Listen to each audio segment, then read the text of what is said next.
ஒன்றும் இல்லை, கொஞ்சம் நேரத்துக்கு உங்களோட வீடியோ போட்டோம் கூண்டு சுத்தம் பண்ணேன்னு. ஆக்சுவலி எல்லோரும் கேட்குறாங்க, ஏன் ப்ரோ நீங்கள் கூண்டே சுத்தம் பண்ண மாட்டீங்கன்னு. ஆமாம், அடிக்கடி கூண்டு சுத்தம் பண்ணோம்னா புறாக்கள் வந்து முட்டையிடாது, சிக்ஸ் வைக்கலாம் நிறைய பேர் சொல்லுவாங்க. அது உண்மை தான். ஏன்னா நான் முன்னாடிலாம் கூண்டு அடிக்கடி சுத்தம் பண்ணுவேன். அதனால் என்கிட்ட இந்த புறா முட்டையிடாது, குஞ்சு பொரிக்காது, முட்டை வச்சாலும் குஞ்சு பொரிக்காது. அப்புறம் தான் இப்போ கூட பார்த்தீங்கன்னா கொஞ்சம் நேரத்துக்கு முன்னாடி கூண்டு சுத்தம் பண்ண மாதிரி ஒரு வீடியோ போட்டிருப்பேன். அதுக்கு நிறைய பேர் கிண்டலும் பண்ணாங்க, நிறைய பேர் கமெண்ட் பண்ணாங்க. அது வேறு விஷயம்.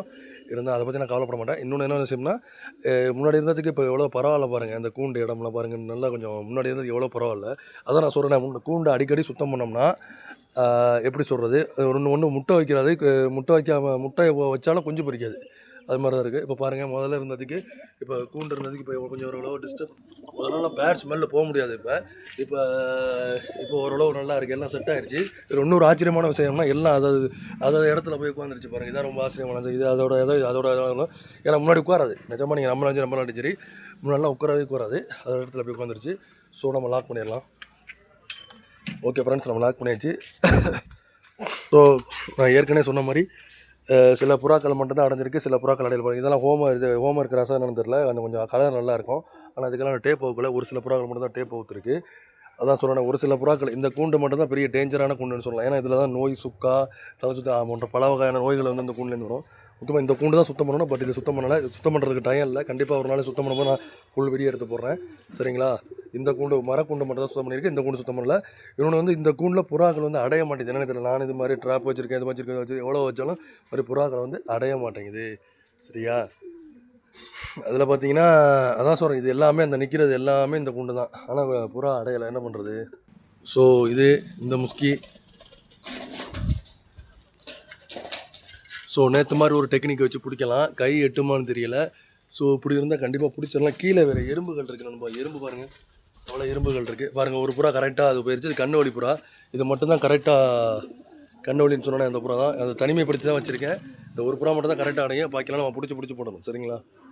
பிடிச்சி போடணும். ஸோ பாருங்கள், இவ்வளோ நாள் நல்லா அந்த கூண்டில் அடைஞ்சிட்டு இருந்தது. இப்போ பாருங்கள் எங்கே போய் கரண்ட் கம்பியில் உட்காந்துருக்கு பாருங்கள். இதுக்காண்டி தான் நான் வந்து புறா வளர்க்குறேன். இப்போ ஒரு புறா உட்காந்துச்சுன்னா எல்லா புறா உட்காரோம். ஸோ கரண்ட் கம்பியில் உட்கார பாருங்கள், அங்கேயெல்லாம் பூனை வர ஏரியா எங்கே போய் நிற்கிது பாருங்கள். ஸோ இது மாதிரி தான் எம்ட்டு புறாக்கள், பாதி புறாக்கள் காணாமல் போயிருது. இங்கே இந்த வீட்டு மேலே உட்காந்துருக்கு. இதெல்லாம் கண்டிப்பாக பூனை வர ஏரியா, பூனை வர டைம் தான் இது. எல்லாத்துக்கும் காரணம் டேப் அவுத்துட்டோம் தான். டேப் அவுக்காத வரைக்கும் நம்ம பிடிச்சி போட்டோம். பட் எல்லா நாளும் நம்மளால் பிடிக்க முடியாதுல்ல, அதனால் டேப் அவுத்து போட்டது. இருங்க, வார்டு முக்கியம் இருக்குது. ஸோ ஒரு வழியாக நம்ம வந்து ஹோம்ஒர்க் கிராஸை பிடிச்சாச்சு. இதெல்லாம் புது புறாக்கள் தான், ஹோம்ஒர்க் கிராஸை நான் ஏற்கனவே சொல்லியிருப்பேன், சரிங்களா? கூண்டுக்கு கீழே 2 புறா இருக்குது பாருங்கள். கூண்டுக்கு கீழே 2 புறாக்கள் இருக்குது. கன்னியாஸ்திரி கிராஸு சொன்னோம்ல, அதே தான். ஸோ இன்னொரு சோகமான விஷயம் என்னென்னு கேட்டிங்கன்னா, எப்போதும் இல்லாததான் இன்றைக்கி புதுசாக. அதுக்கு தான் நான் டேப்பே அவுக்குறது இல்லை. டேப்பு போட்டோம்னாலும் பிரச்சனை, போடலாட்டியும் பிரச்சனை. பூனை வர்ற ஏரியா அந்த டைமில் 3 புறாக்கள், 2 சாதா புறா, ஒரு முஸ்கி கிராஸ் உட்காந்துருக்கு. ரொம்ப கஷ்டமாக இருக்குது. முஸ்கி எல்லா புறா வந்துருச்சுன்னா தேவையில்ல, கொஞ்சம் வெயிட் பண்ணி பார்க்கலாம், சரிங்களா? ஒரு வழியாக நம்ம வந்து கன்னியாஸ்திரி கிராஸை பிடிச்சாச்சு. ஸோ அதையும் தூக்கி நம்ம வந்து இதில் போட்டுடலாம். ஏன்னா ஈஸியாக பிடிக்கிறது கிடையாது, ரொம்ப கஷ்டம் தான். இதில் பாருங்கள், புறாக்கள் ஏன் புறா கம்மியாக இருக்குன்னா 3 புறாக்கள் வந்து வெளியில் நிற்கிது. அடைய வேண்டிய 3 புறாக்கள் வந்து வெளியில் இருக்குது. தெரியுது பாருங்கள், தெரியுதா? 3 புறாக்களுமே இந்த கூண்டில் அடைய வேண்டியது எல்லாம் வெளியில் இருக்குது, சரியா? இது இப்படி பழகிடுச்சுன்னா அப்புறம் டெய்லி இங்கே வரும். சும்மா இருந்தாலும் பரவாயில்ல, பூனை வர டைம் இது, சரிங்களா?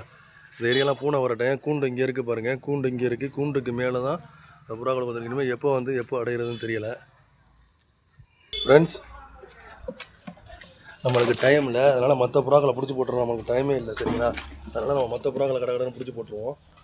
ஒரு வழியாக மேலே உள்ள புறா வந்து ஒரு படியோ கீழே இறங்கிருச்சு, வரிசையாக முஸ்கி இறங்கிருச்சு. வெரி குட், வரைக்கும் 3 புறாக்களை இறங்கிருச்சு. அங்கிட்ட போய் பார்க்கலாம். புறாக்கள் இருக்குது ஃப்ரெண்ட்ஸ், வரிசையாக வெரி குட், வரிசையாக ஒரு வழியாக எல்லா புறம் இறங்கிருச்சு.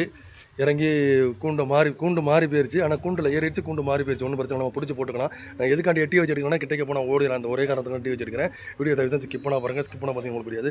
3 புறாக்களுமே பூனை பிடிக்க வேண்டியது ஏதோ அதிர்ஷ்டத்தில் வந்துருச்சு. வெரி குட், முஸ்கி ஏறிடுச்சு. அடுத்து ஒரே ஒரு சாதா புறா மட்டும் தான் இருக்குது, அது ஒன்றும் பிரச்சனை இல்லை. ஸோ எந்தெந்த புறா மாறி போயிடுச்சு நம்ம பிடிச்சி போட்டுப்போம். ஸோ இந்த புறா மட்டும்தான் மாறி போயிருக்கு. இதை வந்து பிடிச்சி முதல்ல பார்த்தீங்கன்னா 3 புறா இருந்துச்சு. இப்போ எத்தனை புறா இருக்குன்னு பாருங்கள். இன்னும் ஒரே ஒரு புறா மட்டும் வரணும். ஸோ நம்ம ஹோமரோட ஜோடி, அதாவது ஹோமர் கிராஸ்னு சொல்லி ஒரு ஜோடி தான் இது. ஸோ இது இப்போ நம்ம என்ன பண்ண போகிறோம்னா, ஹோமர் புறா அடுத்து வெளியில் விட போகிறோம். ஏன் ப்ரோ ஹோமர் புறா அடுத்து வெளியில் விட போகிறோம்னா, இப்போ தான் நல்ல சரியான இந்த புறாக்கு ஹோமர் புறா அடுத்து வெளியில் விட்டோம்னா